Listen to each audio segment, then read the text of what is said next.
Statement by Minister Shri S. Jaishankar. Honorable Chairman, sir, I rise to apprise this august House of the key foreign policy engagements and initiatives taken by India since the monsoon session, which ended on 8 August 2022. During this period, Indian diplomacy continued apace.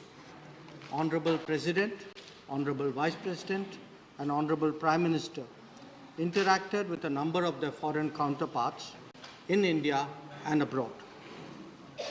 We also participated in events linked to the G20, the SCO, and the ASEAN, while hosting a number of foreign dignitaries in India.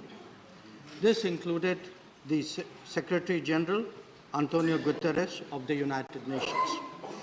I myself visited a number of nations, as did our Minister of States, and we received many of our counterpart colleagues here in India. Together, these activities reflected India's growing interest, expanding footprint, and more intensive partnerships. Through these efforts at multiple levels, we were able to advance our national objectives in a world that is increasingly beset with uncertainties, disruptions, and rivalries. Honorable President met Her Majesty Queen Maxima of Netherlands, who visited India from 29 to 31 August 2022 in her capacity as the UN Secretary General's Special Advocate. Prime Minister of Bangladesh, Her Excellency Sheikh Hasina, also called on Honorable President during her state visit to India. Honorable President's first overseas visit was to the United Kingdom to attend the funeral of the late Queen Elizabeth II. Honorable Vice President represented India at the India-ASEAN Commemorative Summit at Cambodia, which elevated the India-ASEAN relationship to a comprehensive strategic partnership. He also attended the 17th East Asia Summit, which is an important forum to promote free, open, inclusive, and rules-based Indo-Pacific. Apart from bilateral engagements in Phnom Penh, he visited UNESCO World Heritage Temples at Taprom and Angkor Wat, where conservation and restoration work has taken place with India's support. Furthermore, on the invitation of His Highness Sheikh Tamim bin Hamad Al Thani, Amir of Qatar, Honorable Vice President attended the opening ceremony of the FIFA World Cup 2022. This reflected India's long-standing relationship with Qatar, which is home to over 8.5 lakh Indian nationals. Honorable Prime Minister participated in the Samarkand Summit of the SCO Council of Heads of States, where India assumed chairmanship of SCO. As chair of SCO, India's priorities are to advance the theme of secure, articulated by the Prime Minister initially at the SCO Summit in Qingdao in 2018. Secure stands for security, economic cooperation, connectivity, unity, respect for sovereignty and territorial integrity, and environment. At Samarkand, Prime Minister voiced global sentiment when he declared that this was not an era of war. His statement was in the context of the Ukraine conflict, where our advocacy of dialogue and diplomacy has been consistent and persistent. It has a larger resonance as well. We have also extended support on specific concerns such as supply of food grains and fertilizers, as indeed on security of nuclear installations. Our position has been broadly appreciated by the international community and finds reflection in the G20 Bali Declaration. I am very happy to inform the House that Kashi has been designated as the first SCO cultural and tourist capital for 2022-23. This would facilitate showcasing of our age-old knowledge inheritance and our rich social and cultural heritage. The Prime Minister also attended the state funeral of the late Prime Minister Shinzo Abe of Japan, who was a particular friend of India. In his meeting with his counterpart, Prime Minister Fumio Kishida, Prime Minister noted the invaluable contributions made by Shinzo Abe to strengthening India-Japan relations, as well as conceptualizing the vision of a free, open, and inclusive Indo-Pacific region. Both PMs renewed their commitment towards enhancing India-Japan strategic and global partnership and to work towards promoting regional and international cooperation. The Secretary General of the United Nations, His Excellency Antonio Guterres, paid an official visit to India from 18-20 October and joined Prime Minister in Kevadia to jointly launch the Lifestyle for Environment (LIFE) initiative. Heads of state and governments from France, UK, Estonia, Georgia, Maldives, Nepal, Madagascar, Mauritius, Argentina, and Guyana contributed with the messages of support for the LIFE initiative. Allow me, Chairman Sir, to now turn to the subject of G20. As the House is aware, the Prime Minister attended the Bali G20 summit recently, and we soon thereafter assumed its presidency. G20 is the premier forum for global economic cooperation, representing around 85% of the global GDP, over 75% of worldwide trade, and about two-thirds of the world's population.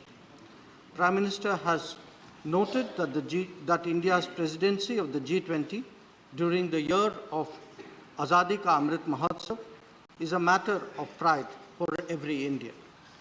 The G20 meetings have already commenced in India, and our endeavor is to organize about 200 of these meetings in 32 different sectors in multiple locations across India.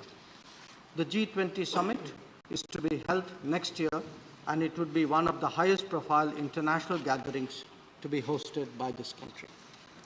During the G20 Bali summit, held under Indonesia's presidency, India extended fullest support to ensure its success. Our contribution to finding a common ground among members in a polarized environment was widely appreciated.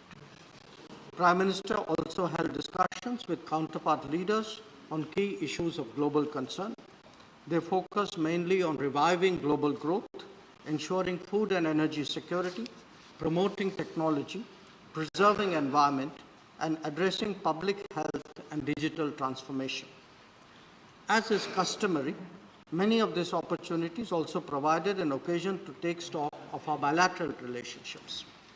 Since we are assuming that responsibility, this was also a time to seek the support and cooperation of all G20 members for the success of India's presidency. Honorable members are aware that the G20 is taking place in the larger context of a geopolitical crisis. Food and energy insecurity, slow progress on sustainable development growth, mounting debt burden, and challenges to climate action and climate justice. Our endeavor is to build consensus within the G20, champion causes, especially of the Global South, and shape the setting of the agenda. This will also be an occasion for us to highlight the 3 Ds of India: development, democracy, and diversity. In our global engagements, we have discerned strong interest in India's digital delivery, public health response, green growth and development, as well as the empowerment of all sections of society. There is also an enhanced interest in our democratic traditions, which go way back in our pluralistic and consultative culture. We envisage the G20 presidency as an occasion to showcase India to the world. This will be done through cultural activities, regional festivals, technology programs, sustainability initiatives, millet promotion, one district, one product promotion, community engagement, and civil society activities. Our presidency will witness a Jan Bhagidari, where all of India would not just participate, but celebrate this occasion. As the House is aware, government has briefed leaders of political parties in this regard. We see this as a truly national endeavor and seek the cooperation of everybody to make it a success. I would also like to highlight that India will provide a stronger voice to issues of interest of the Global South. This is very much a part of our DNA. It was in evidence most recently during the vaccine Maitri. Our emphasis will be on sharing the India story, caring for all, and taking collective action.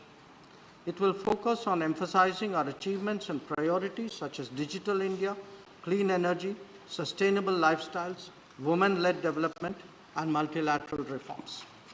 Prime Minister's initiative on lifestyle for environment, and India's millet initiative, which has resulted in the UN declaration of the year 2023 as the International Year of Millets, would also be prominent in India's approach towards addressing the SDGs. Today, we are building stronger bridges with both developing countries and advanced economies. Apart from our G20 presidency, we are members of a growing number of groups and mechanisms.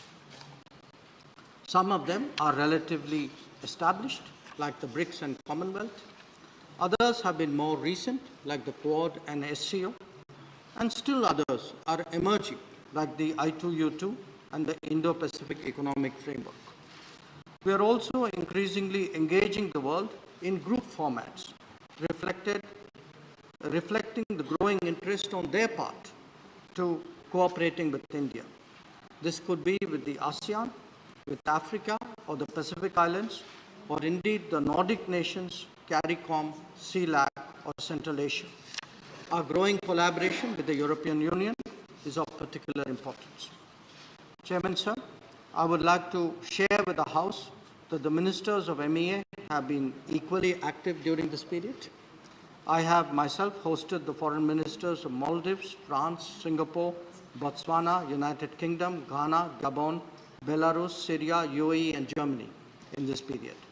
I would also highlight the India-Singapore Ministerial Roundtable and the collective interaction with 12 African ministers dealing with education and skills who were here at the invitation of my colleague Dharmendra Pradhan that took place in Delhi. It would give the honourable members a sense of the breadth of our engagement and the growing global interest in India. This was also in evidence during my outgoing visits to Thailand, Brazil, Paraguay, Argentina, UAE, Japan, Saudi Arabia, Uzbekistan, USA, Australia, New Zealand, Egypt, and Russia. It was my privilege to represent India at the UN General Assembly high-level segment this year. I took the occasion to engage with the G4, the L69, Quad, IPSA, BRICS, CELAC, and CARICOM, and hold multiple trilaterals and bilaterals. Our ministers of state have been equally vigorous in promoting India's interests abroad.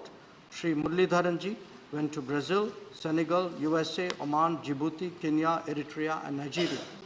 Srimati Meenakshi Lekhiji represented India at the SICA summit at Kazakhstan and visited Georgia, Norway, Iceland, and Malta. Dr. Rajkumar Ranjan Singhji was our representative at the IORA Ministerial and visited Indonesia. So, the House would also be aware that as the chair of the Counter-Terrorism Committee of the UN Security Council, India hosted its special meeting in October. All 15 members participated and paid homage to victims of the 26/11 terrorist attack at the Memorial Wall in the Taj Mahal Palace Hotel. This was the first time that the UNSC held a meeting in India. The Delhi Declaration emphasized the need to display zero tolerance towards terrorism and to combat it in all its forms and manifestations. Chairman, sir, I'm happy to inform the House that after a gap created by COVID, India will be hosting the 17th Pravasi Bharatiya Divas at Indore from 8 to 10 January 2023.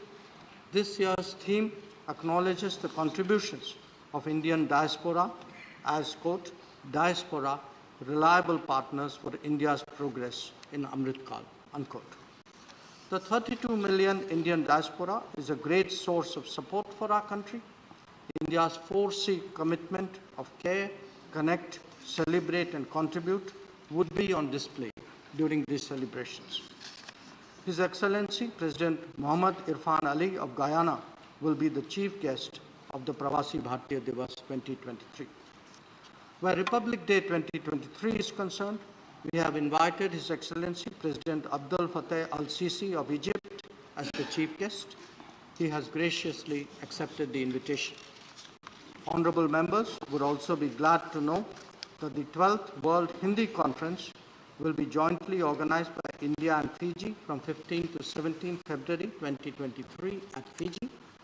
This will be the first occasion for hosting this event in the Pacific region. Chairman, sir, foreign policy today is no longer just an exercise of a ministry or even simply that of the government. It has a direct impact on the daily lives of all Indians.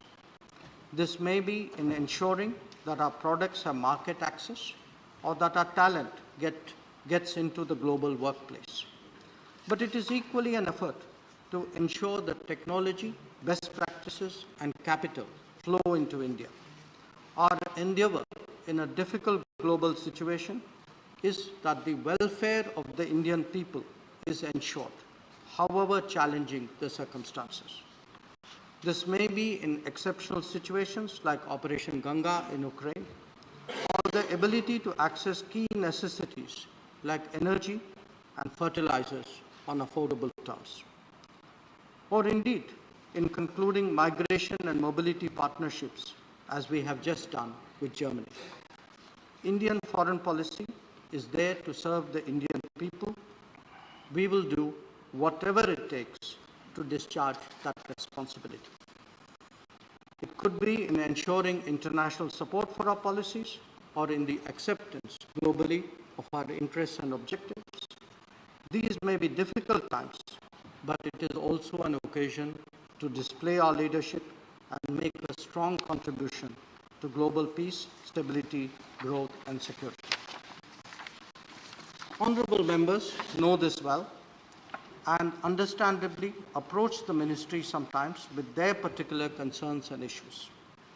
It has been our earnest effort to respond as effectively and as sincerely as possible to their communications. We are extremely conscious that foreign policy must respond to the requirements and demands of our society. We demonstrate that as much through the activities of our embassies abroad as we do at home through improved passport and immigration services. I have every confidence that this august House does appreciate both our promotion of national interests abroad as well as our responsiveness to the daily requirements of our people. I conclude with the expectation that the House will continue to extend its fullest support to our efforts and encourage our success in the G20 presidency in particular and foreign policy in general. Thank you so much.